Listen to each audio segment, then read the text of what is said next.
로마서 1장 18절에서 20절 말씀입니다. 하나님의 진노가 불의로 진리를 막는 사람들의 모든 경건치 않음과 불의에 대하여 하늘로 쫓아 나타나니 이는 하나님을 알만한 것이 저희 속에 보임이라. 하나님께서 이를 저희에게 보이셨느니라. 창세로부터 그의 보이지 아니하는 것들 곧 그의 영원하신 능력과 신성이 그 만드신 만물에 분명히 보여 알게 되나니 그러므로 저희가 핑계치 못할지니라. 아멘. 오늘은 로마서 1장 18절에서 20절 말씀을 중심으로 하늘로 쫓아 나타나는 하나님의 진노라는 제목으로 로마서 강의 12번째 시간이 되겠습니다. 우리가 이 앞서 하나님의 의가 복음에서 나타난다. 그래서 하나님의 의가 나타나고 그 복음은 모든 믿는 자들을 구원하는 하나님의 능력이다라고 이렇게 말씀을 하고 있었습니다. 그러니까 하나님의 의도 복음에 나타났지만은 반대로 하나님의 진노도 오늘 말씀처럼 하늘로 쫓아 나타난다는 거예요. 이 죄가 얼마나 심각한 것인가 라는 것을 알지 못하면은 예수 그리스도의 은혜와 사랑을 더 깊이 이해하지 못합니다. 우리의 죄가 얼마나 심각한 것이고 이 죄 때문에 영원한 지옥의 형벌을 받아야 된다라는 그 수준까지 우리가 죄를 깊이 있게 경각심을 가지고 깨달아야지만이 이 죄에서 어떻게 나올 수 있을까? 나올 수 있는 방법은 예수밖에 없다. 그렇게 예수가 절실히 필요하고 내가 받은 구원이 얼마나 값지고 소중한 것인지를 안다는 거예요. 그러니까 우리가 하나님의 사랑을 알기 위해서는요, 하나님의 진노라고 하는 부분도 반드시 알아야 된다는 겁니다. 그러면은 이 하나님의 진노라고 하는 것이 어떤 것이냐? 우리가 이제 진노 그러면은 인간적인 그런 감정 이런 걸 생각하게 되죠. 우리는 진노한다는 말은 쓰지 않고 분노한다는 말을 많이 쓰죠. 그러면은 이 분노라고 하는 감정은 굉장히 부정적인 이미지예요. 감정 조절을 못하는 사람들에게 나타나는 것, 또 과격하고 또 통제력을 잃어버리고 제정신 못 차리고 거의 감정이 그냥 극에 달해서 나타나는 그런 분노, 이걸 분노라고 하잖아요. 그러니까 요즘에는 분노 조절이 안 돼가지고 그런 장애를 겪는 아이들도 있고 또 사람들도 있다고 하는데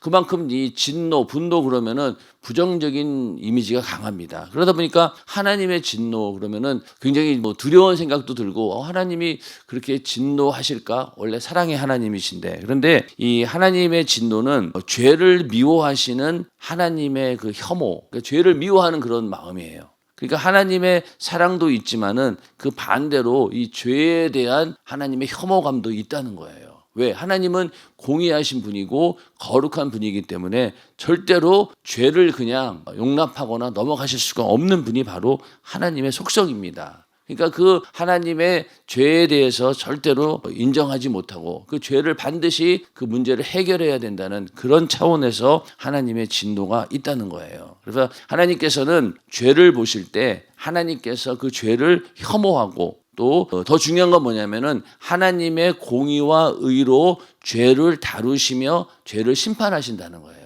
자, 인간의 분노는 어떻습니까? 우리 인간은 아무리 자기가 분노하고 막 열받아 하고 감정을 막 드러낸다 하더라도 그 문제를 해결할 수는 없어요. 그렇지 않습니까? 막 자기 혼자 화를 내고 그러고 그냥 그 자기의 어떤 분노가 식을 때까지 기다릴 뿐이지 그 문제를 해결할 수는 없습니다. 해결할 수는 없어요. 근데 하나님의 진노는 뭐냐면은 이 죄를 다루고 반드시 그 죄를 심판하는 데까지가 하나님의 진노입니다. 그러니까 인간하고는 다른 거죠. 인간의 감정은 한계가 있고 그냥 자기 혼자 그냥 감정적으로 끝나는 문제지만은 그러나 하나님의 진노는 하나님의 공의와 의로 죄를 다루고 또 죄를 심판하신다는 거예요. 그러니까 이 진노의 차원이 우리랑은 다른 것이죠. 그래서 악에 대해서 하나님의 공의를 나타내는 하나님의 심판이 바로 하나님의 진노입니다. 하나님은 그냥 화만 내고 진노만 하는 걸로 끝나는 게 아니라 그 죄의 문제를 해결하신다는 거예요. 자, 인간이 죄를 지었습니다. 그 죄의 문제를 보고 하나님께서 마음 아파하시고 또 이것을 어떻게든 해결해야 된다라고 하는 그런 마음도 있었겠죠. 그리고 이 죄에 대해서 반드시 죄의 싹은 사망이기 때문에 이 죄값을 어떻게든 누군가는 치러야 된다라고 하는 그런 마음이 하나님께는 있다라고 하는 거예요. 그게 바로 하나님의 진노입니다. 하나님의 진노가 불의로 진리를 막는 사람들의 모든 경건치 않음과 불의에 대하여, 여기서 경건치 않음 또 불의라는 말이 나오는데, 경건치 않음의 반대가 경건함이고 불의의 반대는 의로움이겠죠. 그래서 이 경건치 않음과 불의는 약간의 차이가 있는데, 이 경건치 않음은 하나님과의 관계 속에서의 죄를 말합니다. 경건치 않음. 그러니까 하나님과의 관계 속에서 우리가 죄를 찾는다라고 하면은 하나님 말씀을 모르고는 하나님과의 관계 속에서 죄를 발견할 길이 없죠. 그러니 세상 사람들은 이 경건치 않음에 대한 죄를 인정하지도 않고 자기는 그것이 죄인 줄도 몰라요. 예배드리지 않고 만약에 주일을 성수하지 않고 또 하나님 말씀대로 나 외에는 다른 신을 섬기지 말라라고 하는 그런 말씀을 우리는 하나님과의 관계 속에서 그걸 죄로 여기고, 큰일 났구나. 내가 주일날 예배 안 드리면은 큰일 나는구나. 죄로 여기지 않습니까? 그러나 세상 사람들은 어디 그렇습니까? 죄로 안 여기죠. 그런데 여기서도 이제 불의라고 하는 것은요, 우리가 일반적으로 인간과 인간 사이에서 일어나는 그런 죄, 이게 바로 이제 불의입니다. 그러니까 죄의 속성이 다른 거죠. 그러니까 우리는 경건치 않음과 이 불의 두 개 다 포함이 됩니다. 예수 믿는 사람들은 어떻습니까? 죄에 대한 기준이 다른 거예요. 우리가 하나님과의 관계 속에서 어떠한 죄가 있느냐, 이걸 아는 사람들이 우리 예수 믿는 사람들이잖아요. 그러니까 우리는 하나님과 관계 속에서 죄도 우리가 찾아내야 되고, 또 인간과 인간과의 관계 속에서의 죄도 우리는 짓지 말아야 되는 거죠. 그런데 잘 생각해 보면은 인간과 인간 사이에 일어나는 죄는 우리가 대부분 예수 믿고 신앙생활 열심히 하다 보면은 도덕이나 윤리의 법을 어기거나 거기에 막 넘어서는 사람들은 많지 않아요. 신앙 양심 때문에. 그런데 중요한 건 뭡니까? 경건치 않음, 하나님과의 관계 속에서는요, 엄청나게 많은 죄를 짓고 사는 거예요. 네가 마음을 다하고 뜻을 다하고 목숨을 다하여 하나님을 사랑하라고 했는데 과연 그 말씀을 딱 놓고 봤을 때 그렇게 살았냐는 거예요. 그럼 거기 그 앞에서 우리는 죄인인 거예요. 그냥 그 말씀을 지키지 못했으니까. 담임 목사님께서도 자주 말씀하지만은 죽도록 충성하라고 했는데 내 목숨이 살아 있으면은 그 말씀이 이루어지지 않은 거잖아요. 그만큼 나는 죄인인 거예요. 그렇게 죄의 분량을 찾다 보면은요, 정말로 하나님 말씀 앞에 죄인이 아닌 사람은 아무도 없는 거예요. 맞습니까? 그 앞에서 어느 누구도 자기의 의를 드러낼 수 없다는 거예요. 죄의 기준이 완전히 다르니까. 거기다가 행동으로 짓는 죄뿐만이 아니라 마음속에서 짓는 죄까지 다 죄라고 하니 인간은 죄를 벗어날 수 없다는 거예요. 이렇게 인간을 죄를 벗어나지 못하도록 꼼짝없이 만들어 놓은 이유가 뭘까요? 그걸 가지고 하나님이 심판하시려고요? 아닙니다. 너희는 죄를 벗어날 길이 없으니 하나님의 은혜로 살라는 거예요. 하나님의 은혜로. 자, 바리새인들이 죄 안 지으려고 의롭게 살려고 노력하는 그 노력이 어디에서 나옵니까? 자기의 의를 드러내고 남들에게 인정받으려고 하는 그런 마음이잖아요. 그런데 과연 그 힘이 크겠어요? 내가 원래 죄인이었는데 이 죄값을 하나님의 아들이 해결해 주시고 내가 그 은혜로 구원받았습니다. 그 은혜가 너무너무 감사합니다. 그 감사에서 나오는 행동으로 신앙생활 하는 것하고 이 바리새인들처럼 자기 의를 드러내려고 하는 것하고 비교해 봤을 때 어느 것이 더 능력이 있겠냐는 거예요.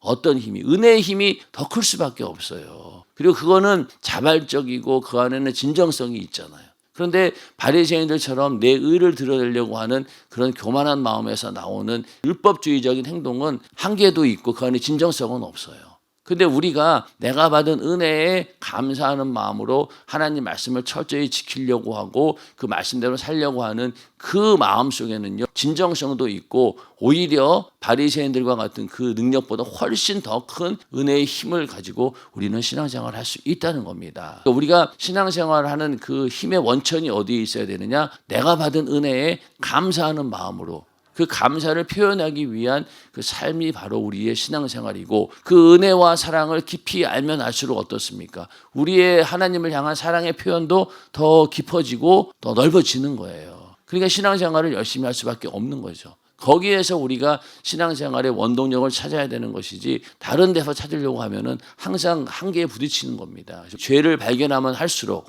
하나님 앞에 죄인임을 발견하면 할수록 나는 은혜로 살아야 되는구나. 그리고 더 하나님을 의지하는 거예요. 그럼 하나님께서 그 의지하는 만큼 더 큰 힘과 능력을 우리에게 주시기 때문에 그 은혜의 힘으로 우리는 신앙생활을 할 수 있다는 겁니다. 자, 이렇게 경건치 않은 불의, 이러한 죄를 하나님께서는 진노 가운데 심판을 하시게 되는데, 이 하나님의 진노가 어떻게 나타나는가? 이건 먼저는요, 인간의 그 양심 속에서 이 하나님의 진노가 나타납니다. 자, 로마서 2장 15절 말씀에 보면은요, 이런 이들은 그 양심이 증거가 되어 그 생각들이 서로 혹은 송사하며 혹은 변명하여 그 마음에 새긴 율법의 행위를 나타내느니라. 자, 인간들은 하나님 말씀을 모른다 하더라도 그 양심 속에 하나님의 원래 형상의 모양대로 만들었잖아요. 그러니까 하나님께서 이 정한 그 율법의 행위를 본성적으로 드러낼 수밖에 없다는 거예요.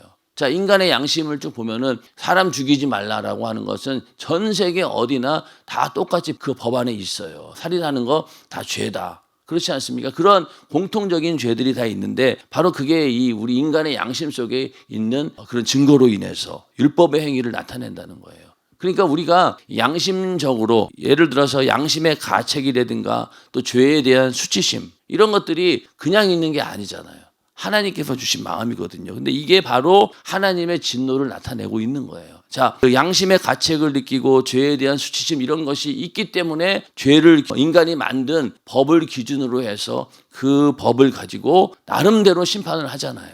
자, 죄를 짓게 되면은 반드시 죄값을 치러야 돼. 그래서 인간의 법을 만들고 그 법적 체계 안에서 너는 이런 죄를 지었다라고 판결도 하고, 그렇게 해서 깜빵에 들어가서 그 죄값을 치르게 만들고, 그게 우리 인간들 본연의 심성 가운데 있지 않습니까? 그러다 보니까 2차 세계대전 때 그 나치, 그런 전범자들이 있잖아요. 그런 전범자들이 세월이 지나가지고 몰래 이제 숨어가지고 착한 사람이 살고 있었는데, 어느 날 그 죄가 다시 드러나가지고 세월이 한참 지난 후에 다 늙어가지고 다시 법정에 세워져서 결국은 그 죄값을 치르게 하는 것, 그런 거 보지 않았습니까? 그런 것처럼 인간의 양심 속에는요, 반드시 죄에 대해서 어떻게든 처벌을 해야 되고 거기에 대한 대가를 지불해야 된다. 그러니까 죄와 벌, 죄가 있으면 벌도 있어야 된다라고 하는 그런 양심을 가지고 있다는 그 자체가 하나님의 진노와 심판이 이루어지고 있는 겁니다. 이해가 되세요? 그러니까 그냥 우리는 인간의 양심 당연한 거로 여기지만은 그 안에 이미 하나님의 진노가 표현되고 나타내고 있다는 겁니다.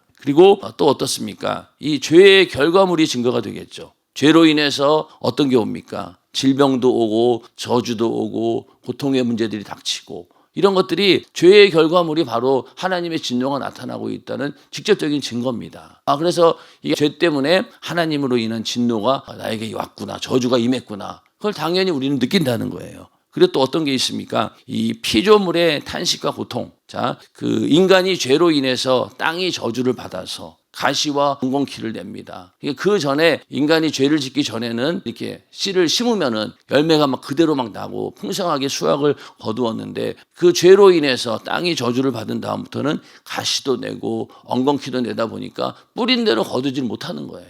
그게 바로 하나님께서 인간의 죄로 인해 내리신 저주잖아요. 그러다 보니까 인간의 죄로 인해서 모든 이 피조물들, 이 모든 세계가 전부 다 고통을 받고 있습니다. 로마서 8장 19절부터 22절에 보면은 피조물에 고대하는 바는 하나님의 아들이 나타나는 것이니, 인간 말고 다른 피조물들도 하나님의 아들이 나타나기를 간절히 원한다는 거예요. 그리고 피조물이 허무한 데 굴복하는 것은 자기 뜻이 아니요 오직 굴복해 하시는 이로 말미암음이라. 이 바라는 것은 피조물도 썩어짐의 종노릇한 데서 해방돼요. 그러니까 이 인간의 죄로 인해서 부패하게 되었고 타락하게 되었고, 그로 인해서 땅이 다 저주를 받게 되면서 이 썩어짐의 종노릇하고 있다는 겁니다. 여기서 해방되기를 원하고 있다는 거예요. 하나님의 자녀들이 영광의 자유에 이르는 것이니라. 피조물이 다 이제까지 함께 탄식하며 함께 고통하는 것을 우리가 아나니. 그러니까 인간의 죄로 인해서 모든 만물들이 탄식하고 또 고통스러워한다는 겁니다. 그러니까 쉽게 얘기해서 우리가 보는 나무라든가 이런 것들이 우리 인간들을 보고, 너네 인간의 죄 때문에 우리가 이렇게 저주를 받아서 마음껏 열매도 맺지 못하고 힘들게 살고 있어, 빨리 고통에서 벗어나고 싶어,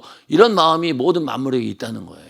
탄식하면서 고통한다는 겁니다. 그 자체가 바로 하나님의 그 진노가 임하였다, 나타나고 있다라고 하는 증거가 된다는 것이죠. 그 다음에 죽음에 대한 보편성. 인간은 누구나 다 죽습니다. 왜? 선악과를 먹는 순간부터 정령 죽으리라고 했으니까 육신의 죽음도 반드시 오게 되어 있고, 또 더 나아가서 영혼의 죽음도 영원한 지옥에서 형벌을 받는, 그러므로 인해서 사망이 이르게 된 것이죠.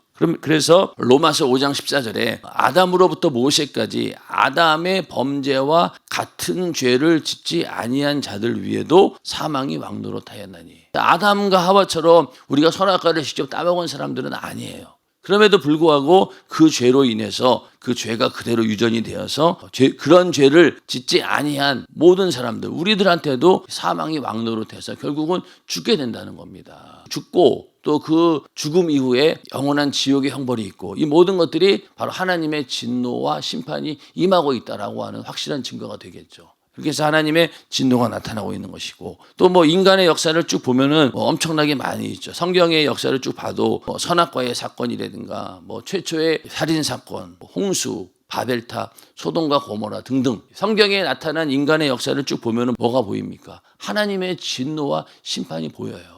그렇지 않습니까? 그래서 우리가 그걸 보고 우리는 이렇게 살면 안 되겠구나, 그렇게 경각심을 갖게 되는 거죠. 그리고 개인을 봤을 때도 사울이라든가 다윗이라든가 므낫세, 느부갓네살 등등 하나님께서 세우신 왕이든 또 이방 왕이든 간에 하나님의 진노와 심판을 당하는 그런 경우가 얼마나 많이 있습니까? 그리고 이스라엘 백성들이 예언서에 보면은 전부 다 하나님의 진노와 심판, 이렇게 하나님 말씀대로 살지 않다간 심판받는다, 하나님의 진노가 임한다, 계속 선지자들은 그 얘기를 하잖아요. 근데 그거를 기어이 말을 안 듣다 보니까 결국은 나라가 망하게 되고, 그렇게 해서 포로로 끌려가고, 그런 일들을 우리는 이스라엘의 역사를 통해서 보게 되고, 또 이스라엘뿐만이 아니죠. 그 주변에 있는 열방들을 향해서도 계속해서 하나님은 심판과 진노에 대한 메시지를 전하고 계십니다. 어떤 경우에는 아수르라고 하는 나라를 통해 가지고 이스라엘을 멸망시켰어요. 그래서 하나님께서 정말로 그 진노와 심판의 몽둥이로 아수르를 사용하셨어요.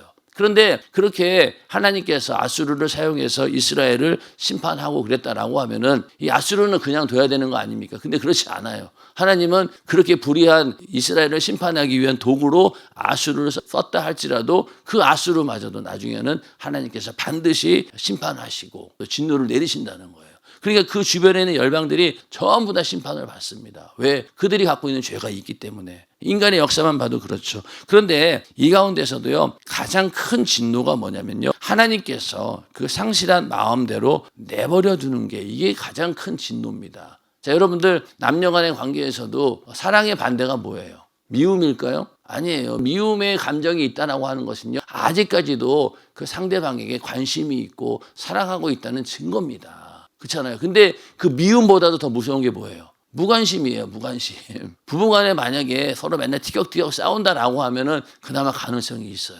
근데 완전 무관심, 서로 너는 너고 나는 나다, 이렇게 무관심한 관계로 가버리면요, 회복이 안 됩니다. 그러니까 하나님과 관계도 마찬가지예요. 하나님께서 그나마 막 역정 내시고, 진노하시고, 하나님 말씀대로 안 살면 안 된다 경고하시고, 그러면은 그나마 희망이 있는 거예요. 근데 만약에 하나님께서 그냥 상실한 마음대로 내버려 둔다라고 하면은요, 이거는 감당할 길이 없잖아요. 회개의 기회가 없으니 이거보다도 더 큰 진노는 없는 겁니다. 로마서 1장 28절에 또한 저희가 마음에 하나님 두기를 싫어하니까 하나님께서 저희를 그 상실한 마음대로 내어버려 두사 합당치 못한 일을 하게 하셨으니, 내버려 두는 거, 이것만큼 하나님의 진노가 어디 있겠냐는 거예요. 우리는 이런 진노가 임하면 절대 안 되겠죠.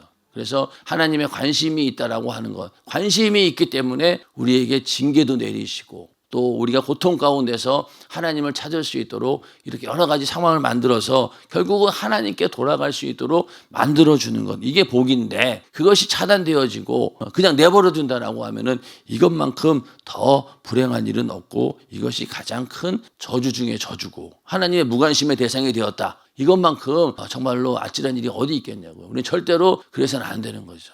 내가 조금만 삐끗해도 하나님께서 관심을 가지시고 나에게 직접 관여하는 그런 믿음의 관계가 우리는 돼야 된다는 겁니다. 그래서 하나님의 이 무관심 가운데 버려두게 되면은요, 우리는 회개하고 살아날 길이 없다는 겁니다. 이렇게 인간의 역사에도 하나님의 진노와 심판이 나타나고 있는데 가장 중요한 것은 바로 이 십자가의 사건이죠. 십자가의 사건을 예수님께서 우리 죄를 담당하시고 그냥 뭐 살을 찢고 피 흘려 죽으셨다 라는 것도 있지만은요, 근본적으로는 뭐냐, 하나님의 진노가 그 십자가 위에 완전히 다 퍼부어졌다는 거예요.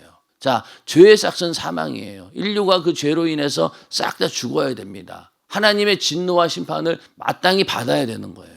맞죠? 그 죄로 인해서. 그런데 우리 인간에게 그 진노와 심판을 퍼붓지 않으시고 누구에게 퍼부은 거예요? 하나님의 아들 예수에게 퍼부은 거예요. 하나님의 진노가 나타나는 데 있어서 이 십자가의 사건이 절정이에요. 이걸로 인류가 당할 모든 죄의 값을 하나님께서 그 죄를 보고, 아까 우리 하나님은 공의 하나님이기 때문에 그 죄를 혐오하고 미워할 수밖에 없다라고 했잖아요. 그러면은 그 하나님의 그 진노하심을 어떻게 해결하겠냐고요. 자기 아들에게, 십자가에 매달린 아들에게 다 퍼부으신 거예요. 그러니까 이 십자가의 사건은 하나님의 진노와 하나님의 사랑이 동시에 나타난 사건이 바로 십자가의 사건입니다. 인정하시면 아멘 하시기 바랍니다. 하나님의 사랑만 보면 안 돼요. 이 사랑을 이루기 위해서 하나님의 진노의 문제를 어떻게 해결하느냐가 중요한 거죠. 그게 만약에 우리에게 퍼부었으면 어떻게 되겠어요? 살아남을 자가 없지요. 그래서 예수님의 십자가의 사건이 우리에게는 엄청난 은혜가 되는 것이고, 이것 때문에 우리가 하나님의 진노와 심판을 피할 수 있었다라는 거죠. 하나님은 죄를 보고 묵과할 수 없어요. 그러니까 죄의 문제를 반드시 해결해야 되는데 그 해결을 위해서 자기 아들을 대속물로 내놓으신 거예요. 그리고 거기에다가 모든 진노와 심판, 죄에 대한 미움과 혐오 이런 것들을 다 거기에다가 쏟아 부으신 겁니다. 그리고 이 죄를 징벌하기로 작정하셨고, 또 이 죄를 해결하기 위해서 의로운 결단을 하신 것이 바로 자기 아들의 죽음인 거죠. 하나님의 아들 예수로 하여금 죄에 대한 하나님의 진노를 담당케 하신 것이다.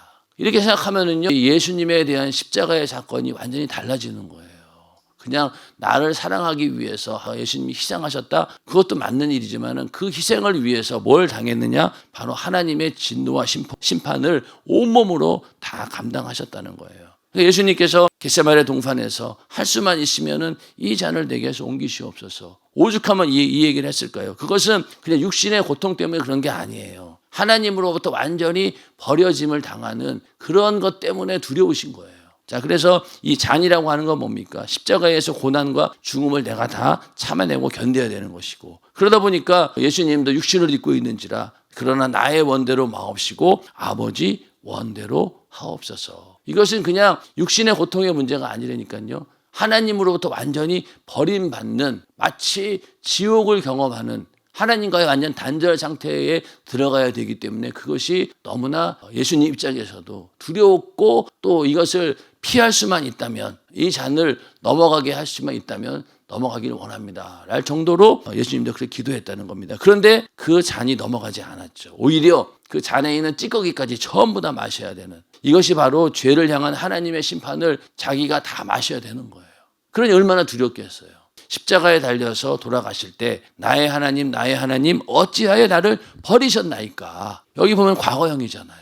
만약에 하나님 어찌하여 나를 버리시려고 합니까? 이런다라고 하면 아직 버리지 않은 거예요. 근데 여기 보면은 어찌하여 나를 버리셨나이까. 이미 버리신 거예요. 십자가에 고통당하시고 돌아가실 때까지 하나님께서 그를 버리신 겁니다. 그러니까 십자가상에서 우리 인간들의 모든 경건치 않음과 불의에 대해서 쫓아 나타나는 하나님의 진노를 예수님 혼자 다 감당하신 거예요. 그러니까 우리에게는 이게 엄청난 은혜고 또 사랑인 거죠. 우리는 그 사랑을 받은 거예요.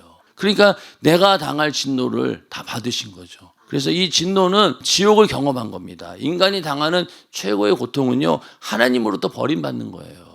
자, 여러분도 만약에 하나님부터 버림받아가지고 기도가 끊어지고 내 안에 성령의 역사가 끊어지다 생각해 보세요. 어느 시간까지는 육신이 즐거우니까 좋겠죠. 근데 세월이 지나고 점점 시간이 지나면 어떻습니까? 불안한 거예요. 불안할 정도가 아니죠. 이러다가 지옥 가는구나. 그러니까 이게 하나님과 끊어졌다, 단절되었다라고 하는 것은요, 견딜 수 없는 고통이고 예수님은 그게 너무나 사실은 인간적으로는 두려웠던 거예요. 그러나 그렇게 하나님의 진노를 감당해야지만이 우리 인류를 구원할 수 있었기 때문에 예수님께서는 감당하신 거예요. 그렇기 때문에 이 십자가의 사건은요, 하나님의 진노에 대한 궁극적인 선언이고 공식적인 선포가 되는 거예요. 모든 진노와 심판은 하나님의 아들이 대신 받았다. 그러니까 너희는 이제 어느 누구도 잔소리하지 말아라, 이런 거예요. 이런 겁니다. 그래서 왜 자식들도 막 야단칠 때 한 놈 그냥 굉장히 크게 야단치잖아요. 다른 자식들이 그거 보고 놀래가지고 절대로 죄 지면 안 되겠구나. 그런 것처럼 하나님께서 우리 인간의 죄를 다 담당하고 다 그렇게 보여주신 거예요. 그게 바로 하나님의 진노가 나타나셨다라고 하는 것의 절정이 바로 십자가의 사건이라는 겁니다. 그러니 하나님의 사랑을 보기 전에 우리는 하나님의 진노를 먼저 보아야 된다는 거예요. 그래야지 그 사랑이 얼마나 큰지 알게 되고 하나님의 진노를 깊이 이해해야지만이 하나님의 사랑의 깊이가 얼마나 큰 것인지 알 수 있다는 겁니다. 이걸 모르고는요, 십자가의 사건이 그냥 나를 위한 희생 이 정도로밖에 안 보이는 거죠. 박애주의 사상도 그거에 훨씬 못 미치는 거죠. 이런 자기 자신의 내 죄를 내가 내 죄로 인한 진노를 예수님이 대신 받았다라는 차원을 이해 못하죠. 근데 우리가 정말로 하나님 말씀을 알고 또 우리가 내 안에 성령을 모시고 있다라고 하면은 이렇게까지 우리는 깊이 이해를 해야 된다는 겁니다. 하나님의 진노가 나타나셨다라고 하는 그 부분이 예수님의 십자가에서 절정을 이루게 되었고 그 진노를 혼자 다 감당하신 거예요. 그러니까 우리는 감사한 거죠. 그래서 우리가 나중에 은혜 받고 예수님의 십자가를 볼 때마다 매일 그 감동의 깊이가 달라지는 이유가 뭘까요? 이런 것들을 깨달으니까. 그전까지만 해도 그냥 날 위해 죽어주셨구나 이 정도인데 점점 이 사랑의 깊이를 알게 되니까 은혜도 커져가는 겁니다. 그래서 절기 때마다 우리는 항상 예수의 십자가로 절정을 이루잖아요. 그러다 보면은 매년마다 절기가 지나다 보면은 점점 이 사랑의 깊이와 넓이, 길이가 다 달라지는 거죠. 그러니 은혜가 더 깊어지게 되고 우리는 더 성숙한 믿음을 가지고 신앙생활을 할 수 있다는 겁니다. 그리고 또 그 이후로 예수님의 부활과 재림 가운데 또 역시 하나님의 진노와 심판이 임하게 되죠. 이제는 예수님께서 다시 오실 때 그분은 고난받기 위해서 죽기 위해 오시는 분이 아니라 인류를 심판하는 분으로 오시지 않습니까? 그때 가서는 또 전혀 다른 또 진노와 심판이 임하게 되는 겁니다. 그래서 하나님의 진노가 이렇게 여러 가지 모습으로 나타나고 있다. 그 가운데서도 십자가의 사건이 절정이다라는 것을 우리가 알고 신앙생활 함에 있어서 이 십자가의 사건 때문에 하나님의 진노로 이렇게 예수님께서 몸소 다 감당하셨기 때문에 내가 자유로울 수 있다라는 그런 믿음을 가지고 오늘도 예수 안에서 그 은혜의 힘, 그 사랑의 힘으로 신앙생활하고 또 승리하는 우리 모두가 되기를 주님의 이름으로 축원합니다.